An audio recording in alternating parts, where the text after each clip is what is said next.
সাহায্য আল্লাহর পক্ষ থেকে, আর অচিরেই যিনি বিজয় দিবেন তিনি কে? এজন্য তারা চারটা আঙ্গুল দেখায়, নাসরুম মিনাল্লাহ, সাহায্য কার? আল্লাহর, ওয়া ফাতহুন করিব, সুনিশ্চিত বিজয় মুসলমানদের জন্য আসছে। জোরে করে আল্লাহু আকবার। এই চার আঙ্গুলের অর্থ হচ্ছে, এই চার আঙ্গুলের অর্থ এই, সুনিশ্চিত বিজয় মুসলমানের পক্ষেই আসবে, আল্লাহর সাহায্য আসবে। তবে প্রশংসা লাগবে কার? আমরা অনেক জায়গায় আল্লাহর প্রশংসা ভুলে গিয়েছি। কোরআন কারীমে আল্লাহ রাব্বুল আলামিন বলেন, ওয়া কানাল ইনসানু কাফুরা, মানুষ সবচেয়ে বেশি অস্বীকার করে। এত নিয়ামত দেওয়ার পরেও অস্বীকার আছে না নাই? একটু তাকায় দেখেন আমার পাশে মায়ানমারে মুসলমানদেরকে কিভাবে বানাবো। সেজদা করার মতো পরিবেশ মুসলমানের সেখানে যাওয়া হয়নি। একটু তাকায় দেখে কাশ্মীরে মুসলমান নির্যাতিত হচ্ছে। সিরিয়ায় একটা মুসলমানকে ফুটন্ত গোলাপ যেমন ফুটে থাকে, এমন ফুটন্ত গোলাপের মতো ফুটে থাকা শিশু বাচ্চাগুলোকে পর্যন্ত মেরে ফেলা হচ্ছে। ফিলিস্তিনের দিকে তাকায় দেখে, যেই বাইতুল মুকাদ্দাসের দিকে 16 কিংবা 17 মাস বিশ্ব নবী সেদিকে ফিরে নামাজ পড়েছে, সেই বাইতুল মুকাদ্দাসকে আজ ইহুদিরা তাদের দখলে নিয়ে মুসলমানদেরকে যেতে দেয় না। এখানেও একটা মারাত্মক চক্রান্ত। আমরা দেখি গোল্ডেন কালার একটা গম্বুজওয়ালা মসজিদ, এটা কিন্তু বাইতুল মুকাদ্দাস না। আসল বাইতুল মুকাদ্দাস যে মসজিদ, ওই গোল্ডেন কালার কুব্বাতুল সাখরা, এই হলুদ কালার স্বর্ণের কালারের যে গম্বুজওয়ালা মসজিদ, ওইটা বাইতুল মুকাদ্দাস না। বাইতুল মুকাদ্দাস তার পাশে একটা মসজিদ, যেটা ইসরায়েলের ইহুদিগুলো নাম দিয়েছে মসজিদুল কিবালি, এলাকার মসজিদ। এলাকার মসজিদ বলে বাইতুল মুকাদ্দাসকে মুসলমানের চেতনা থেকে দূরে রাখা হচ্ছে। কারণ ইহুদিরা জানে বাইতুল মুকাদ্দাস বিজয়ের জন্য আবার এক প্রজন্মের মুসলমানরা তৈরি হয়ে যাবে। যেই প্রজন্মের মুসলমানরা তৈরি হয়ে যাবে, ওই বিপ্লব বিজয় থেকে মুসলমানদেরকে কেউ ফিরাতে পারবে না, পারবে না, পারবে না। সালাউদ্দিন আইয়ুবী সেই বিপ্লবের ডাক দিয়েছিলেন, বিজয় মুসলমানদের পক্ষে এসেছে। আবার সেই বিজয় আসবে। চূড়ান্ত সেই বিজয়ের জন্য সর্ব অবস্থায় প্রশংসা লাগবে কার? এটা কি শুধু জিহ্বা দিয়ে প্রশংসা করলে হবে না, কাজ দিয়েও করতে হবে। জিহ্বা দিয়ে আপনি প্রশংসা করবেন আল্লাহ, চোখ দিয়ে আল্লাহর সৃষ্টি দেখে আল্লাহ রাব্বুল আলামিনের শুকরিয়া জ্ঞাপন করবে। নামাজের সময় যখন হবে, নামাজ আদায়ের মধ্য দিয়ে আল্লাহ শুকরিয়া আদায় করবে। আবার যখন সিয়াম সাধনের সময় আসবে, রোজা রেখে আল্লাহর শুকরিয়া আদায় করবে। আবার যখন হজ আপনার উপর ফরজ হবে, হজে গিয়ে আল্লাহর শুকরিয়া আদায় করবে।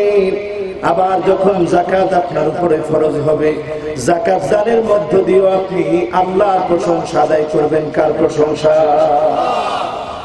সমস্ত প্রশংসা যখন আপনি আল্লাহর জন্য আদায় করবেন। কষ্ট হচ্ছে আপনাদের? কারা কারা 50% ওয়াজ শুনে বাড়ি চলে যাবেন? হাত তুলে দেখা। আমি পাইলাম 3 জন। এই যুবকরা তোমরা বসো, এই যুবকরা বসো, উঠে যাবে না মাঝখান থেকে, বসো। এরপরে উঠে উঠে বসো। এই তো মাশাআল্লাহ, যুবকরা তোমরা তো আমাদের সম্পদ, তরুণরা হচ্ছে আমাদের সম্পদ। যারা একটু দাঁড়ায় আছেন, আমি একটু মেহেরবানি করে বলবো, একটু আপনারা বসে যান। আমি কিন্তু খুব লম্বা ওয়াজ করবো না। আর ইরশাদ করে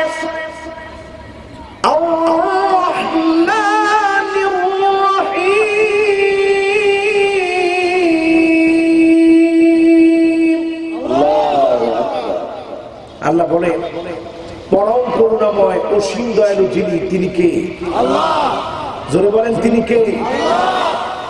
এই দেখেন কোরআন কারীম তেলাওয়াত করলে অবাক হয়ে যাবেন। একটি সূরা আল্লাহ পাক নিজের নাম দিয়ে শুরু করলেন। কয়টা? 114টি সূরার ভিতরে একটি সূরা আল্লাহ নিজের নাম দিয়ে শুরু করলেন।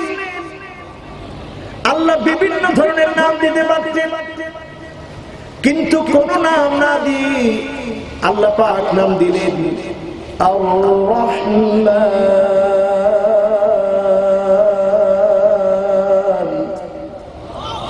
আল্লামাল কুরআন,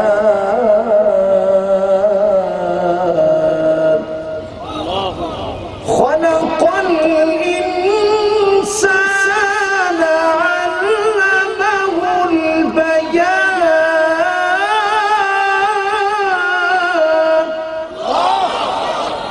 আর রহমান, আল্লাহ যে দয়ালু এটা প্রমাণ করার জন্য একটি সূরা শুরু করলেন উনার রহমান নাম দিয়ে, আর আরেকটা সূরার ভিতরে যেটা কম্পালসারি করে দিলেন সব নামাজের জন্য প্রত্যেক রাকাতে রাকাতে, সেখানে আল্লাহ পাক প্রথম আয়াতের পরই বললেন গোলাম আর রহমানের রহিম, পরম করুণাময় অসীম দয়ালু যিনি, তিনি কে?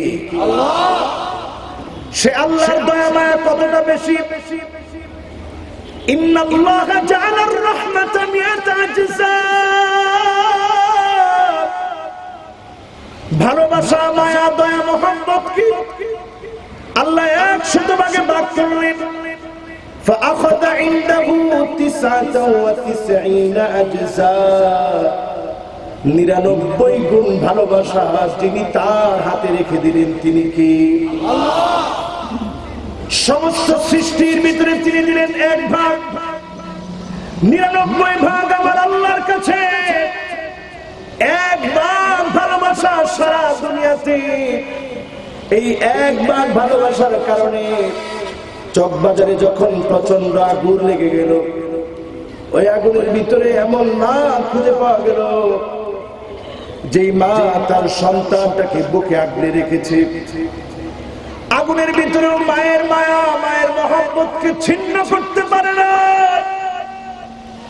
বরিশালের লঞ্চ ডুবে গেল, সেখানেও পাওয়া গেল এমন মা শাড়ির আঁচল দিয়ে নিজের সন্তানটাকে পিঠের উপর বেঁধে রেখেছে। মায়েরও জীবন নাই, সন্তানেরও জীবন নাই, লাশটাকে উদ্ধার করা হয়েছে। সাংবাদিকরা প্রতিবেদন লিখেছে, পত্রিকার মধ্যে যখন ছবিটা দেওয়া হলো, সাংবাদিকরা লিখেছে মা কেন সন্তানটাকে পিঠের মধ্যে বেঁধে রেখেছে। মা প্রমাণ করতে চেয়েছে, সন্তান আমি তোকে এত বেশি ভালোবাসি, যদি তোকে বুকের সঙ্গে রাখতাম আমার সাথে সাথে তোর জীবন চলে যেতে পারত, কিন্তু আমি তো তোর মা, আমি চেয়েছি যতক্ষণ আমার জীবন থাকবে আমি মা সন্তানকে মরতে দিব না, পিঠের মধ্যে বেঁধে রেখেছি। সিএনজি অ্যাক্সিডেন্ট হয়েছে, ওই অ্যাক্সিডেন্টের সময় মা নিজের মাথা থেতলে গিয়েছে। মা তার সন্তানটাকে বুকের মধ্যে আগলে রেখেছে। সন্তান যখন অসুস্থ হয়ে যায়, জ্বরে আক্রান্ত হয়ে যায়, মা সারা রাত ঘুমান না, সন্তানের মাথার মধ্যে মা হাত বুলায় দেয় আর আল্লাহর কাছে বলে, আল্লাহ আবার কলিজা সন্তানটাকে হায়াতে তয়্যিবা তুমি দান করে দাও। যে মা সন্তান না খেতে পারে না, যে মা সন্তানকে না খাওয়াতে পারলে মা খায় না, যেই মা সন্তান অসুস্থ হলে ঘুমাতে পারে না, এত বড় হয়েছি এখনো যখন মাহফিল থেকে ফিরি আবার মা আমাদেরকে নিয়ে গল্প করতে পছন্দ করে, মায়ের সঙ্গে বসে গল্প করলে মায়ের ভালো লাগে।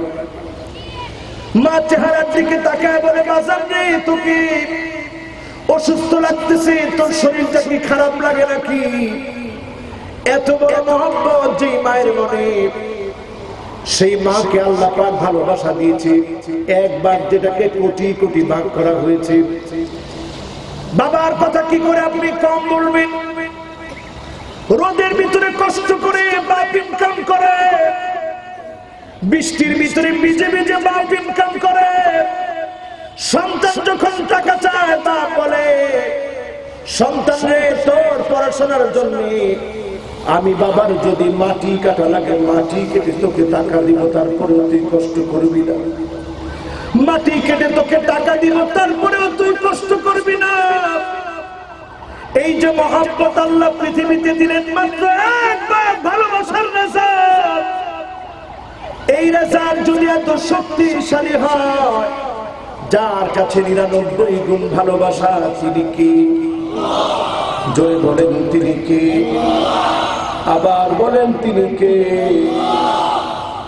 সে আল্লাহ মুমিনদেরকে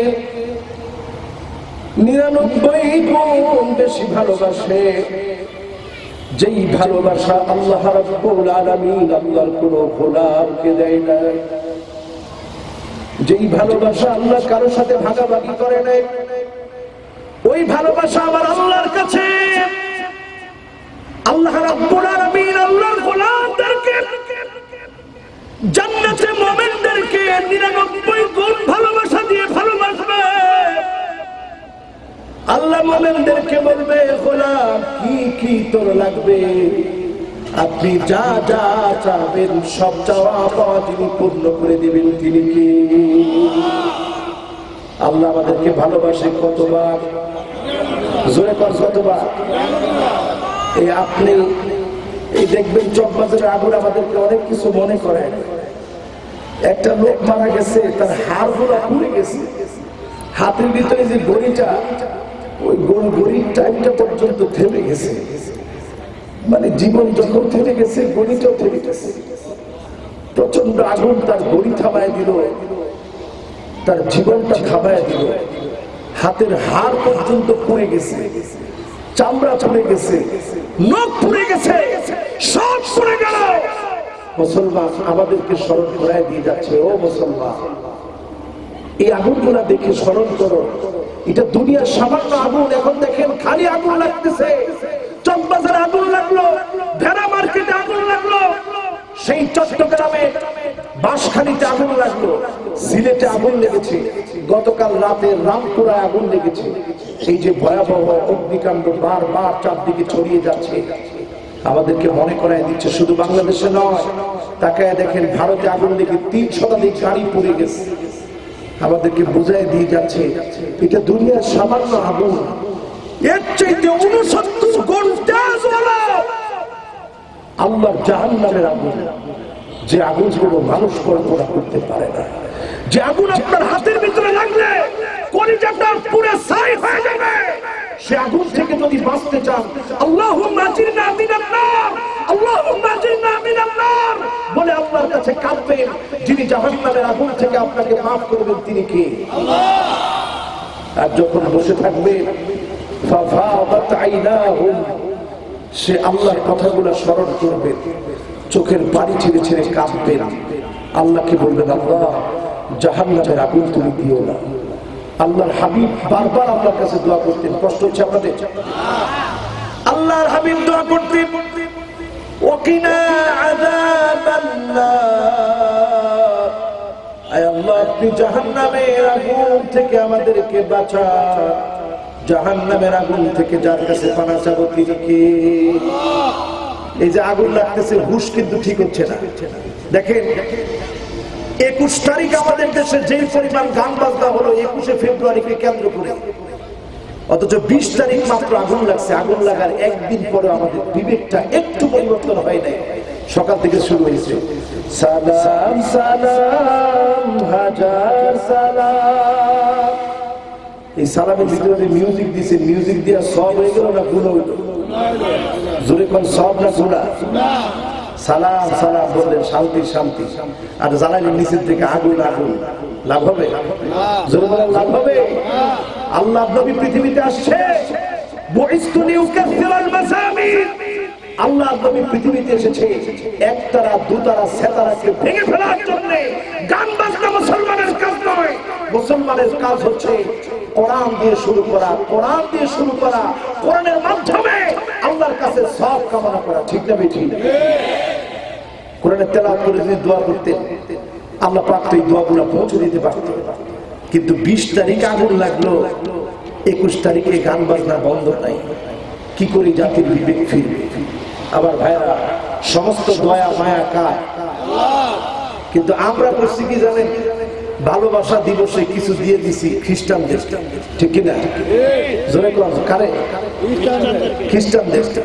আবার তারা আমাদেরকে বোঝাচ্ছে মা দিবস পালন কর, কারণ তারা তো একদিন মারে ভালোবাসে। বাবা দিবস পালন কর, একদিন বাপরে ভালোবাসি, সারা জীবনে আর লাগবে না।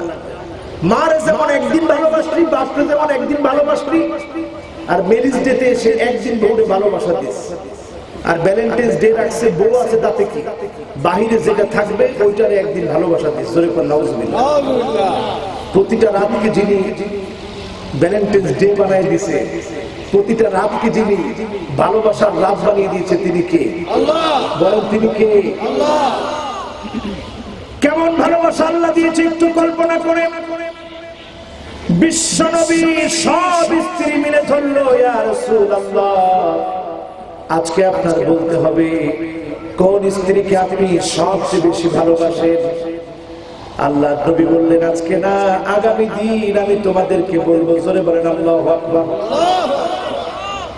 একটু একটু গুড়ি গুড়ি বৃষ্টি পড়তেছে, কষ্ট হবে আপনাদের? আমি শেষ করে দিব, কষ্ট হবে? একটু বসেন সবাই। এতটুকু কষ্টকে আল্লাহর জন্য করতে রাজি আছি না আমরা ইনশাআল্লাহ? বলেন রাজি আছি না ইনশাআল্লাহ? আল্লাহর একটু জোরে ডাক দেন, বলেন আল্লাহ আল্লাহ আল্লাহ। একটু কথা দেন, আল্লাহ আমরা নামাজ পড়বো। বলেন আল্লাহ আমরা নামাজ পড়বো। বলেন আল্লাহ আমরা নামাজ পড়বো। নামাজ পড়লে মাহফিলটা সার্থক। আল্লাহ যেন আমাদেরকে নামাজি বানায় দেয়। বলেন আমিন। ওয়াজ করতেছিলাম কোথায় বলেন?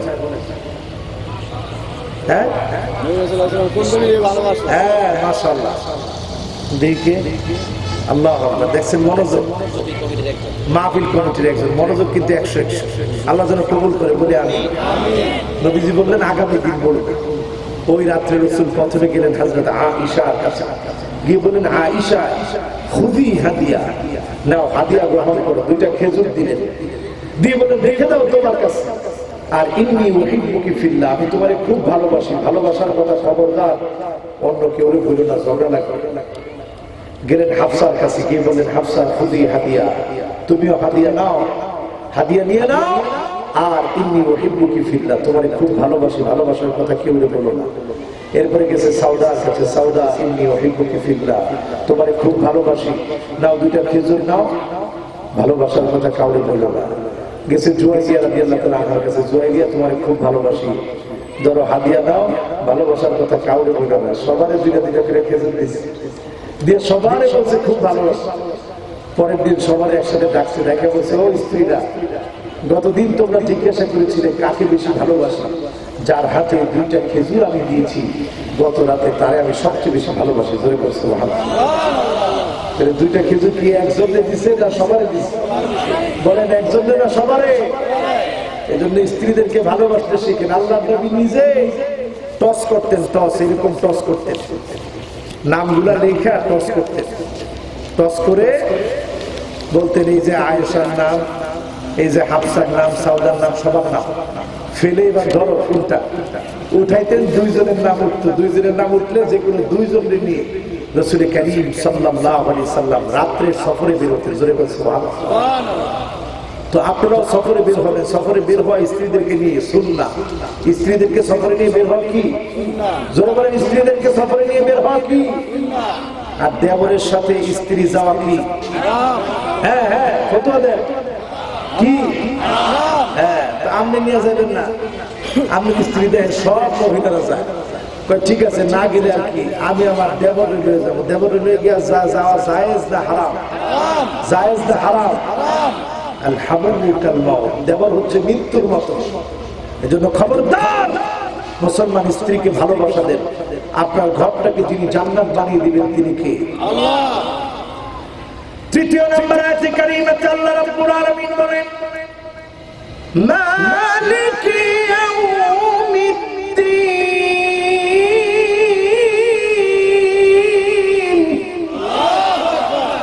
বিচার দিনের মালিক কে? আল্লাহ। বিচার দিনের মালিক কে? আল্লাহ। আজকের স্বাভাবিক একটু বৃষ্টি হচ্ছে, এই জমজম বৃষ্টির কারণে রিমঝিম বৃষ্টিতে বসা কত কষ্ট হচ্ছে। একটাবার কল্পনা করেন, চক্ষুটা বন্ধ করে আল্লাহর সামনে বিচারণায় বসবে।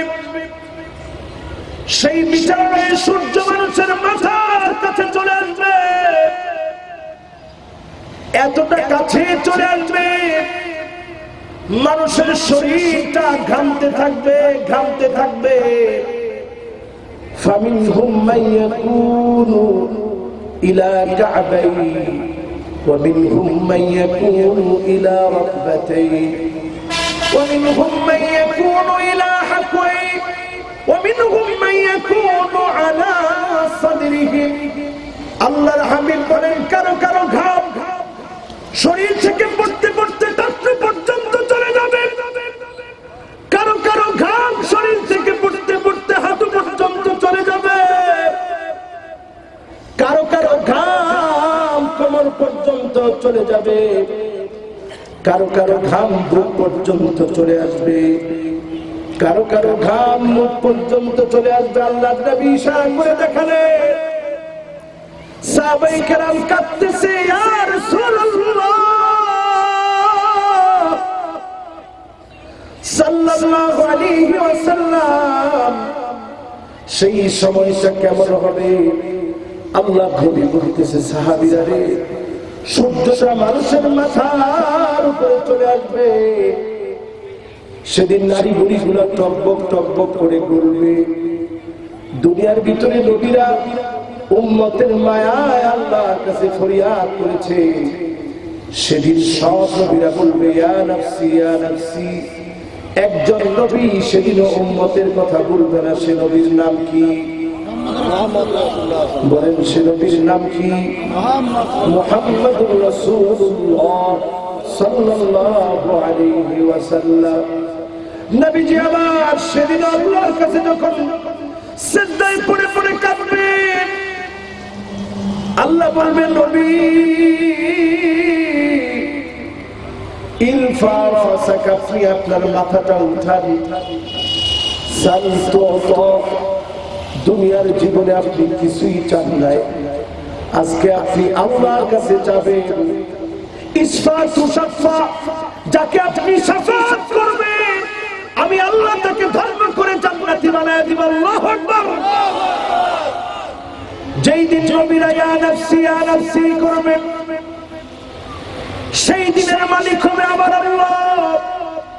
জুতা ছাড়া খালি গায়ে মানুষগুলো হাজির হয়ে যাবে। আল্লাহ সেদিন উপর থেকে একটা ডাক দিবে আর বলবে, আইনাল মুতাহাব্বুনা বিজালালি আল-ইয়াওমা উযিল্লুহুম ফি যিল্লি ইয়াওমা লা যিল্লা ইল্লা যিল্লি। ও আমার গোলাম, আজকে আর কোনো ছায়া নাই, বাঁচার কোনো উপায় নাই। সামান্য চকবাজারের গরমে এক বিল্ডিং থেকে আরেক বিল্ডিং, এক জায়গা থেকে আরেক জায়গা আগুন ছড়া গেল, মানুষগুলো পুড়ে কয়লা হয়ে গেল, হাড় গোড় পর্যন্ত পুড়ে গেল, ছাই হয়ে গেল, দামি দামি আসবাবপত্র পুড়ে ছাই হয়ে গেল। আর সূর্যটা যখন মাথার আধা হাত উপরে চলে আসবে, মানুষের অবস্থা কি হবে? সেই কঠিন মুসিবতের সময়, ওই সময়ের বর্ণনা দিতে গিয়ে আল্লাহ নবী নিজে কাঁদতেন, সাহাবায়ে কেরাম কাঁদতেন। আল্লাহ নবী বলতেন, ও সাহাবীরা, তোমরা কেঁদো না, ইন্নাহু লা ইউখাফফাফু আলা উম্মতি হাত্তা ইউখাফফিফা মিন সালাতিন মাকতুবাতিন ইউসাল্লিহা ফিদ দুনিয়া। আল্লাহর যে গোলাম দুনিয়াতে নামাজি ছিল, দিনদার ছিল, মুমিন ছিল, সেই গোলাম, ওই গোলামের 2 রাকাত অথবা 4 রাকাত নামাজ পড়তে যতক্ষণ সময় লাগতো, এই অল্প সময়ের ভিতরে আল্লাহর হিসাব নিকাশ আল্লাহ পাক সেরে ফেলবেন। ধরে বলেন সুবহানাল্লাহ। মুনাফিক কাফের বেঈমান বেদিনের জন্য কত বড় হবে? 50,000 সানা, 50,000 বছর। দুনিয়ার 50,000 না, কাআলফি সানাতিন মিম্মা তাউদ্দুন। দুনিয়ার 1-2 বছর এইভাবে গুনতে গুনতে 1000 বছর গুনলে আখিরাতের মাত্র একদিন পার হবে। ওইভাবে 50,000। যদি আপনারা আমরা নামাজি হই, আল্লাহ পাক ওই নামাজিদের জন্য, মুমিনদের জন্য, আল্লাহর গোলামদের জন্য আল্লাহ পাক আখিরাতটাকে এত ছোট করে দিবেন, হিসাবটাকে এত ছোট বানায় দিবেন। আল্লাহ পাক 2 অথবা 4 রাকাত নামাজের ভিতরেই হিসাব নিকাশকে আল্লাহ শেষ করে দিবেন। জোরে বলেন সুবহানাল্লাহ। শহীদদের দিকে আল্লাহ পাক সেদিন এইভাবে তাকাবেন, তাকায় তাকায় আল্লাহ হাসবেন। কেন হাসবেন? কারণ আমির হামজার বুকটা ভাড়া থাকা, কলিজাটা বাদ করা, বুকটা ফাড়া আমির হামজা। হামজা রাদিয়াল্লাহু তাআলা আনহু, যিনি স্ত্রীর ভালোবাসাকে বিসর্জন দিয়ে বাসর রাত মাত্র শেষ করেছে, রাতে কোনো সম্পর্ক হয় নাই। দিনের বেলায় পুষ্প কারণে স্ত্রীর সঙ্গে সম্পর্ক হয়েছে। হঠাৎ করে কানের ভিতরে একটা আওয়াজ শুনেছে, আন্নাফির আন্নাফির। একটি আওয়াজ হামজা রাদিয়াল্লাহু তাআলা আনহুর সব ভালোবাসা মুহূর্তের ভিতরে ভুলা দিল। গোসল ফরজ হয়ে গেছে মনে নাই, জিহাদের ময়দানে চলে গেল। প্রাণান্তক লড়াই করতে করতে একটা পর্যায়ে শহীদের নিথর দেহটা ময়দানে পড়ে রইল। জামিলা হচ্ছে ওনার স্ত্রী, তিনি দৌড়াচ্ছে আর কি যেন খুঁজতেছে। আল্লাহ নবী বললেন, কে তুমি? জামিলা বললেন, ইয়া রাসূলুল্লাহ, আমি তো হামজার স্ত্রী। আমার স্বামী বাসর রাত পার করে সকালে সম্পর্ক হয়েছে, ফরজ গোসল ফরজ হয়েছিল, কিন্তু স্বামী আমার আন্নাফির শব্দ শুনে জিহাদের দিকে ছুটে এসেছে। এমন ভাবে স্বামী আমার ছুটে এসেছিল, আমার মনটা বলেছে আবার স্বামী মনে হয় আর কোনদিন ভালোবাসার খাতিরে আমার বুকে ফিরে আসবে না, চির বিদায় হয়ে শহীদ হয়ে জান্নাতি হয়ে যাবে। আল্লাহ পাক কবুল করে নিয়েছে। রাসূল এবার তাকাচ্ছেন, তাকায় দেখে গাসিলুল মালায়েকা, ফেরেশতারা একজনকে গোসল করায় দিচ্ছে। কারণ